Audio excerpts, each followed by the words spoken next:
So let me bring in Professor Gitile Naituli, who's also a former NCIC commissioner, just to talk about the politics of intolerance that the country is witnessing just months to the general election that is supposed to be conducted next year, 2022. And Prof, you saw that story that has been filed by my colleague Kevin Ogut, what transpired in Kisii.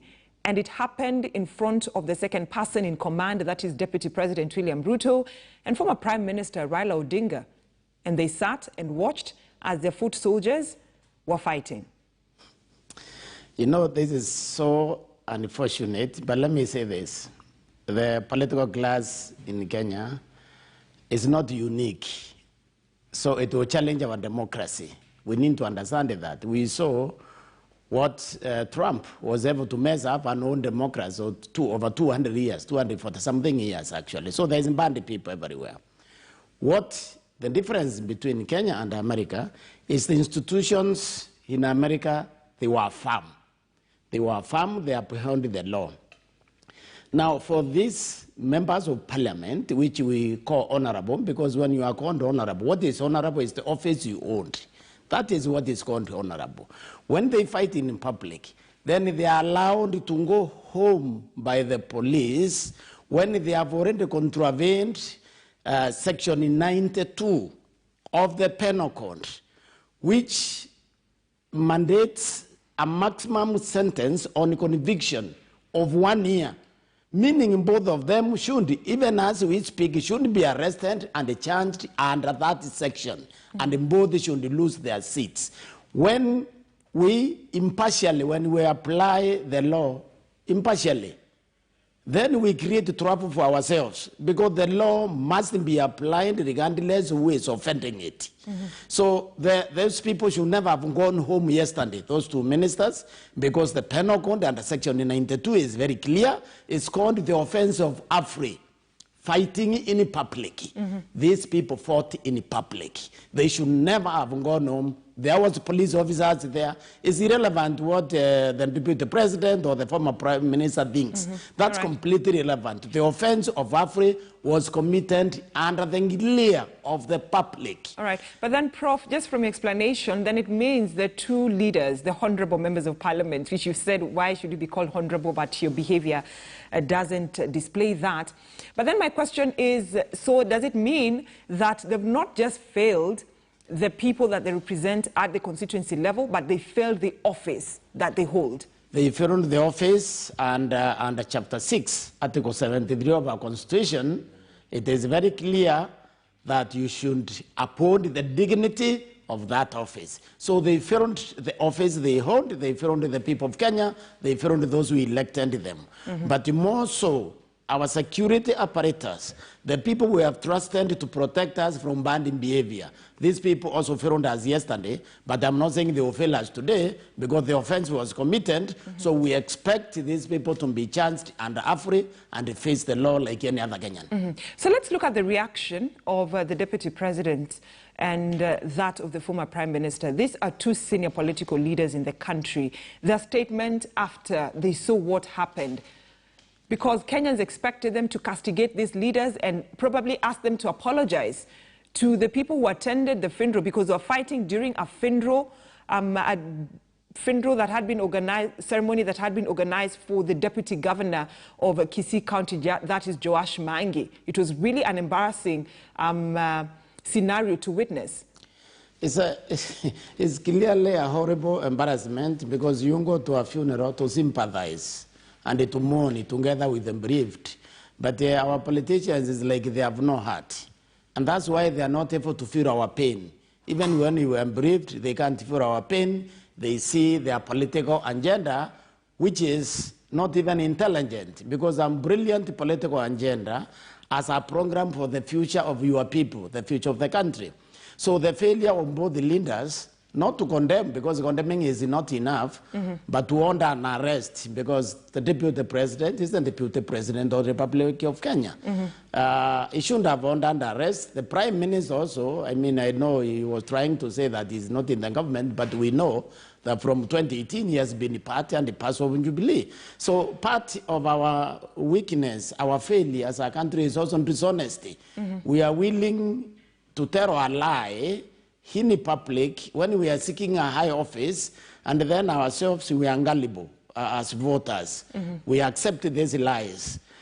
These two leaders should have disassociated themselves very strongly with a clearly committed offense and ask the police to do their job. All right. To protect the people of Kenya. All right, but then now let's look at the role of the NCIC, this politics of intolerance. And anytime the country witnesses this, the first thing is we now, and I'm so sure that is what Kenyans are waiting for today, press statement to be given by NCIC to condemn and say this is not the right time, action will be taken. And these are just statements that Kenyans are becoming used to, statements from the NCIC, arguing that you'll just release statements, we will not see any action being taken, a politician will be taken to court, a ruling will be made, no jail term or no penalty will be given. NCIC, I think, is overwhelmed. I've argued that there are two ways to have peace. You can invest in hardware, in nuclear weapons, and in deter. There is also what is called the soft approach, which is education. And we have not, as a country, invested enough in building cohesion. So the NCC is handicapped. I know that. I was there. There is not enough resources for these people to execute their mandate, and we expect them to really protect us. So it's just an appeal to the country. We need to know the soft approach. Kenyans need education because part of us is ignorance. We need to understand that if we don't like your political opinion, we don't have to come to your rally, just stay at home. Okay? Now, NCIC is the one which can do that. But in the issue of Kisii also, the ethics and the anti-corruption, it is under their purview. When you abuse the dignity of your office, that is unethical. The ethics can actually change you. They can also prevent you from running for office. So there is what is emerging as institutional failures within ourselves, which should worry us, which really should worry us. Because these institutions need to be strong. That's why they were set up under the 2010 Constitution. But then, Prof, from explanation, so you can agree with me that NCIC has failed the country in terms of cohesion? NCIC has not failed. What I'm seeing is fairly overstressed. You see, NCIC ought to be having county offices as we speak. They don't have any county offices. They're in a group with a skeleton staff of like 46 people. So I would say they are trying their best, but they need to have even few, and even with the few resources, they really need to be out there. They need to be working with the DCI, with the criminal department. They need to be working with the police. They need to be also working with the National Intelligence Service, because sometimes the government agencies have to get this information and then give it to the right person at the right time, so that they can really protect us. But then if that is the case, Prof, because you're saying that they don't have enough resources to handle cases of hate speech and what we are, in short, the politics of intolerance that the country is witnessing right now. So why isn't the government so keen in empowering the NCIC? Yet the government is very keen in empowering investigative agencies like the DCI, the ESCC, and other government parastatals. Yet when it comes to the NCIC, there's a bit of some, the government looks like it's been relaxed in terms of empowering that commission. You ask an extremely crucial question, because I grappled with that question. Was our commissioner there? And then I realized we have one major weakness here. Our singular mobilizing tool for political office has been the tribe. National cohesion is antithesis of that tool. So neither the government nor the opposition actually want to see a cohesive Kenya. I mean, just put it bluntly. And this is why since 1963, we have not heavily invested on making this country one entity, making us cohesive, making us feel Kenyans. We have not invested in that direction. Because if you look at the flare-up, what we found when we were at the commission, like in Turkana, Pokot, is that an individual crosses over, commits a crime, because when you steal a house or kill somebody, it's an offense. But instead of these people reporting to the police so the police can do their work, they organize a retaliation. They imagine that the entire tribe or is the clan is the one which has committed the offense. So only the NCIC can go to the ground, explain to the people that we have a police, the police does investigation. So when there is an offense, stop condemning the entire community. Allow the police to do their work. So NCIC doesn't have money to do that. And they need resources to be able to go to those areas, remove those conflicts by explaining how government works. We have not done that from 1963. So this is not an accusation of any one individual, one government, but it's an accusation of the entire Kenyan government since independence. But then, so then why do we really need to have this toothless watchdog in terms of cohesion working, because they don't have the resources? It looks like no one wants them to be in office. Why do we need this toothless commission then? I think it's good to have it because someday somebody wants to strengthen that institution. Because look, we can't continue like this and survive as a country. We need to tolerate one another. We need to know that you can choose a spouse, but you can't choose your neighbor. You can't choose who is going to your countryman. We need to know that now, because this is so important for our survival as a country. We need the institution because someday somebody is going to come and invest in making that institution strong, invest in making ethics and driving force in our behavior, and therefore we will be better off. So we can't say that we get rid of it because then we'll be going back. NCIC should have been started in 1963. The Tanzanians actually started their national cohesion institution at independent. So we should have done the same thing here. Right. So then what do we need to expect from the NCIC today going forward, following that incident, the ugly incident that happened in Kisii? I believe NCIC will insist on upholding the law.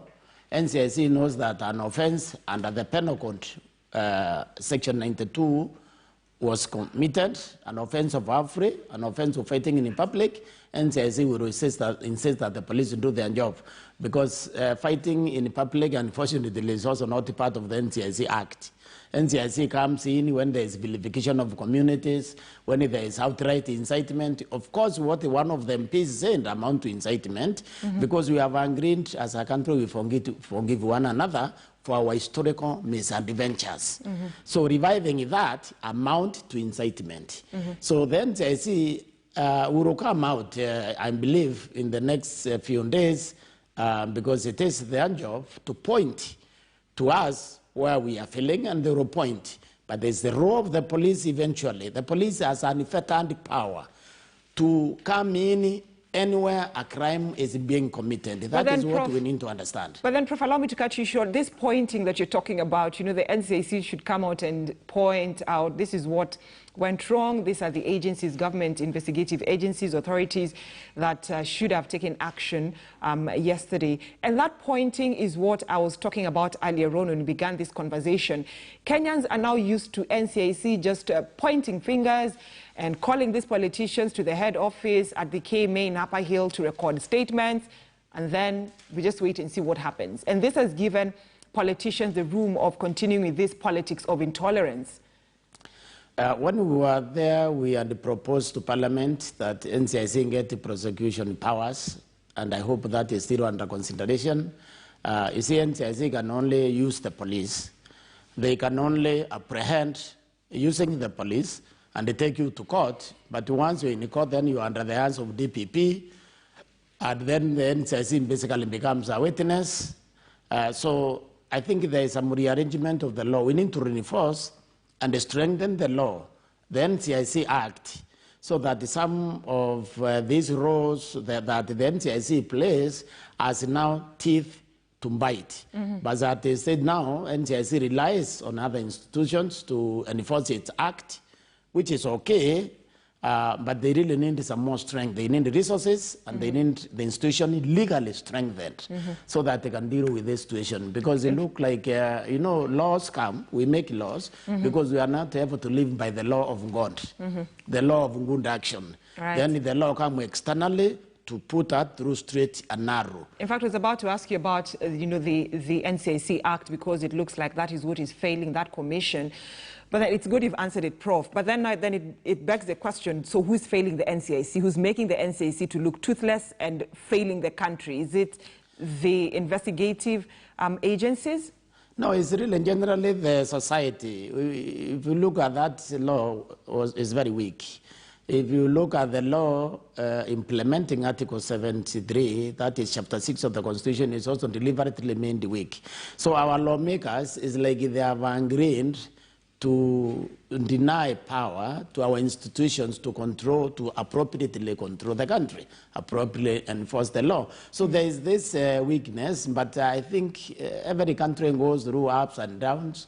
We are in one of those situations, even though I'm scared of what I'm seeing now, because 2005, that's how it started. Yeah. And then it matured in 2007. So unless something drastic is done now, and that means ethics and anti-corruption, it means NCIC, it means the DCI, the Department of Criminal Investigations, they pull up their socks and they make sure they don't tolerate any transgression of law. Unless they do that, they are creating space for problems. This is how problems start. You saw the pre-fallers ruling in Meru. That's an induced ruling.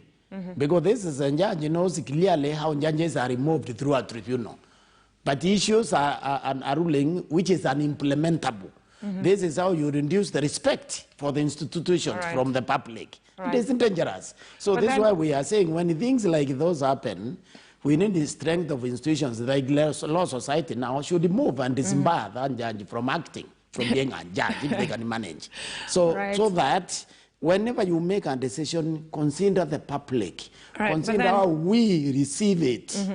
The ignorant, the Kenyan, as the simple Kenyan, like me and you, how will we see the decision made by an officer who we respect? Right, but then, Prof, so NCIC is looking at the investigative authorities once they've given evidence of what they have, so they expect action to be taken.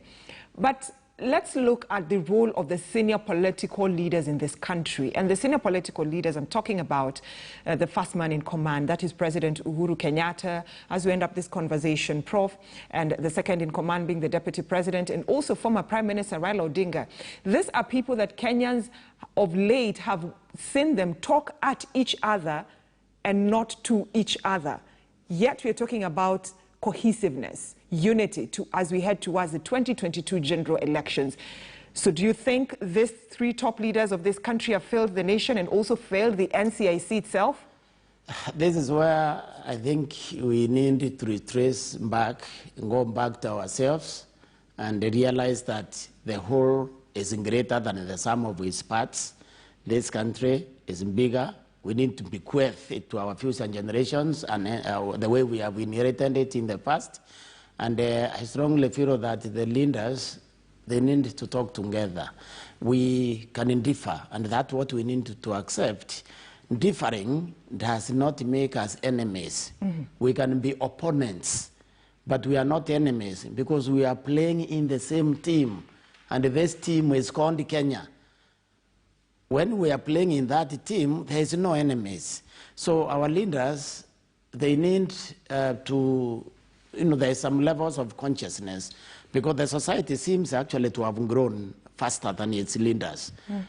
Because we feel bad when we see these things, generally, when you look at the social media. So the collective consciousness of the country seems to have gone higher than our, we're asking our leaders to please go back to yourself, realize that we need this country, your children need it, your grandchildren need it, so that you can guide us nicely. All right. You can guide us to a better future, to a peaceful future. Right. The humiliation people go to as refugees, nobody wants to see Kenyans subjected to that, all right, even in these leaders of ours. All right. So we are asking them to feel our pain and to understand us and to guide us well into the future. All right, Prof, on that note, I'd like to say asante sana for talking to us here on KTN News Center. Professor Gitile Naituli, I like your parting shot that we need this country, we need to be united. So I hope that message has been passed to our senior political leaders and all Kenyans across all the 47 counties. So, fast commercial break here on KTN News Center, 9:28.